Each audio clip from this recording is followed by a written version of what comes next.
আসসালামু আলাইকুম everyone, it's me Kohinoor Asha. Welcome to my cooking blog. ডিম দিয়ে তো অনেক পুডিং আমরা খেয়েছি, রান্না করি। আজকে আপনাদেরকে একটু ডিফারেন্ট একটা পুডিং দেখাবো। আর সেই পুডিংটা তৈরি করছি ফ্রুটিকা দিয়ে।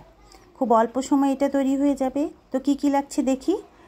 একটা ফ্রুটিকা নিয়ে নিলাম বাজার থেকে, তারপর আগার আগার পাউডার 2 চামচ, সামান্য একটু তেল, বেশি কিছু কিন্তু লাগছে না এটাতে। তারপর একটা প্যানের মধ্যে আমি ফ্রুটিকাটা ঢেলে দেব। আর এখানে কিন্তু বাড়তি চিনি দেওয়ার কোনো প্রয়োজন নেই, কারণ ফ্রুটিকাটা এমনিই অনেক মিষ্টি থাকে, যার কারণে আমি আর এখানে কোনো আলগা চিনি ইউজ করব না, বাড়তি কোনো চিনি দিব না। এরপরে আগার আগার পাউডারটা একটু ঠান্ডা পানিতে ভালো করে গুলিয়ে নেব, কারণ অনেক সময় হয় কি, বাসায় অনেক দিন থাকার পর বাতাস ঢুকে পাউডারটা কিন্তু নষ্ট হয়ে যায়। তো একবারে ফ্রুটিকাতে দিয়ে দিলে আমরা কিন্তু বুঝতে পারবো না যে আসলে আগার আগার পাউডারটা ঠিক আছে কিনা। সেই জন্য একটু ঠান্ডা পানিতে আগে গুলিয়ে নিব, ভালো করে গুলিয়ে নেওয়ার পর তারপরে মিশাবো ফ্রুটিকার সাথে। এরপর এটা চুলায় বসিয়ে দিলাম, কিছুক্ষণ একটু জাল করব, একটু ভালো করে উতরাবে। অতিরিক্ত সময়ও না, মোটামুটি দেখলেই বোঝা যাবে যে একটু ঘন হয়ে এসছে। ভালো করে উতরানোর পর তারপর এটাকে আমাদের নামাতে হবে।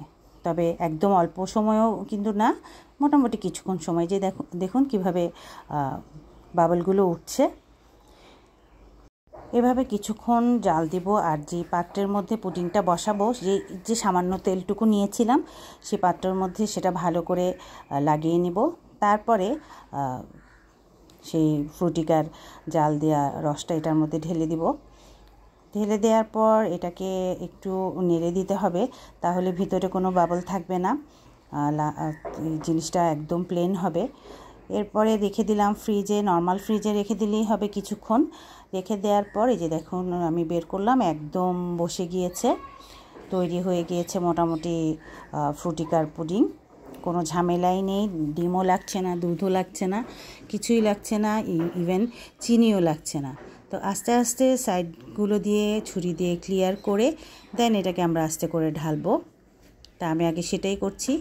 এখন একটা প্লেটের মধ্যে ঢেলে নেব। তো ভালো করে পড়ার জন্য উপর থেকে হালকা করে প্রেস করব, যেন লেগে না থাকে, কারণ তাড়াহুড়া আসলে করা যাবে না, খুব সফটলি হ্যান্ডেল করতে হবে, কারণ তাড়াহুড়া করতে গেলে হয়তো শেপটা নষ্ট হয়ে যেতে পারে, ভেঙে যেতে পারে।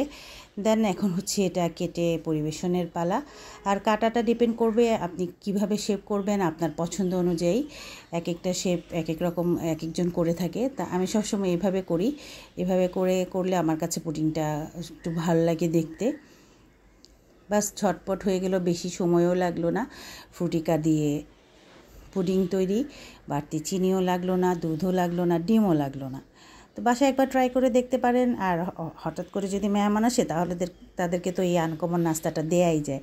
গল্প করতে করতেই আপনার পুডিং রেডি হয়ে যাবে, বাসায় খালি আগার আগার পাউডারটা থাকলেই চলবে। তো কেমন লাগলো দেখি, বাসায় করে জানাবেন, আর সবসময় সাথে থাকবেন। আবারও দেখা হবে নতুন কোনো ভিডিও নিয়ে। সে পর্যন্ত সবাই ভালো থাকবেন। আল্লাহ হাফেজ।